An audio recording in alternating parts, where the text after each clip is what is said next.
तो दोस्तों, आज हम जानेंगे कि क्या है जिंदगी का रहस्य, जीवन का मूल्य क्या है। दोस्तों, आज की गौतम बुद्ध कहानी के माध्यम से हम आपको बताएंगे कि बुद्ध के नजरिए से हमारे जीवन का मूल्य क्या है। हम में से बहुत से लोग अपनी जिंदगी की कीमत नहीं समझते और ऐसी चीजों में अपनी जिंदगी बर्बाद कर देते हैं जिससे हमें ही नुकसान होता है। कुछ लोग शराब के पीछे, कुछ लड़कियों के पीछे और कुछ पैसों के पीछे अपना पूरा जीवन बर्बाद कर देते हैं।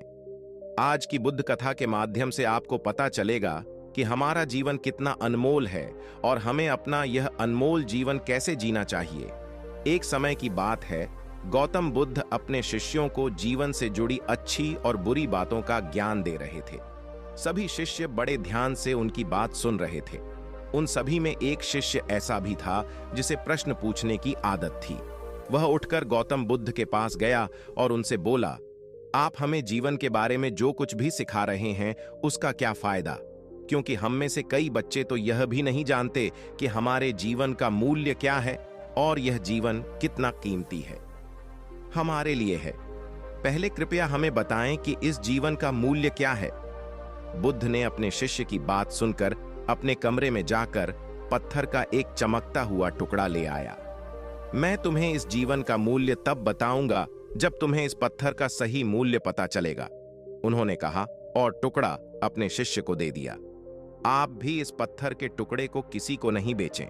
शिष्य गौतम बुद्ध की बात मानकर बाजार की ओर चले गए। उसने पहले बाजार में एक फल विक्रेता को देखा और उसे एक पत्थर दिखाकर पूछा, इस पत्थर के बदले तुम मुझे कितने फल दे सकते हो? फल विक्रेता ने कहा, यह पत्थर कोई खास नहीं है, लेकिन फिर भी मैं तुम्हें इसके बदले में 10 केले दे सकता हूं। वह शिष्य उस पत्थर को लेकर आगे बढ़ गया। तभी उनकी मुलाकात एक सब्जी बेचने वाले से हुई। शिष्य ने सब्जी विक्रेता से पत्थर की कीमत पूछी। इस पत्थर की कीमत के बदले मैं तुम्हें अधिक से अधिक सब्जियों से भरा एक थैला दे सकता हूं। सब्जी विक्रेता ने पत्थर को ध्यान से देखा। उस पत्थर को लेकर शिष्य एक सोने के व्यापारी के पास गया। पत्थर के उस टुकड़े की चमक देखते ही सुनार ने उसकी कीमत 100 सोने के सिक्के लगा दी। जब शिष्य ने टुकड़ा बेचने से इनकार कर दिया तो सुनार बदले में 200 सोने के सिक्के देने पर सहमत हो गया, लेकिन शिष्य ने वह पत्थर नहीं बेचा। इसके बाद शिष्य एक हीरे के व्यापारी के पास गया और पत्थर का टुकड़ा उसके सामने रख दिया। जैसे ही हीरे के व्यापारी ने उस पत्थर को देखा, उसने एक साफ कपड़ा बिछाया, उस पर पत्थर रखा, फिर उसकी परिक्रमा की और हाथ जोड़कर पत्थर को कपड़े में लपेटते हुए कहा, तुम जिसे साधारण समझ रहे हो उसकी कीमत पूछ रहे हो। पत्थर, दरअसल यह एक बहुमूल्य माणिक है। ऐसा माणिक हर किसी को नहीं मिलता। अगर मैं अपना सब कुछ बेच भी दूं तो भी मैं उसकी कीमत नहीं चुका सकता। उस व्यापारी की बातें सुनकर शिष्य आश्चर्यचकित रह गया। वह भागता हुआ सीधा बुद्ध के पास आया और बाजार में जो कुछ भी हुआ उसे बताया। उसकी आश्चर्यचकित बातें सुनकर गौतम बुद्ध बोले, तुम्हारे प्रश्न का उत्तर इस माणिक के मूल्य में ही छिपा है। हमारा जीवन भी एक माणिक है।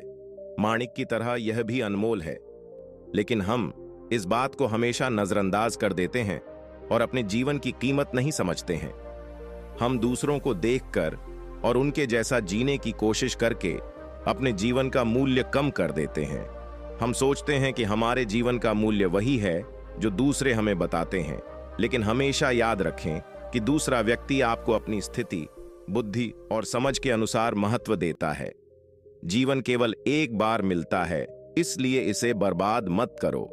अपने जीवन को उतना ही मूल्यवान समझें जितना आप अपने बैंक में मौजूद पैसों को मानते हैं।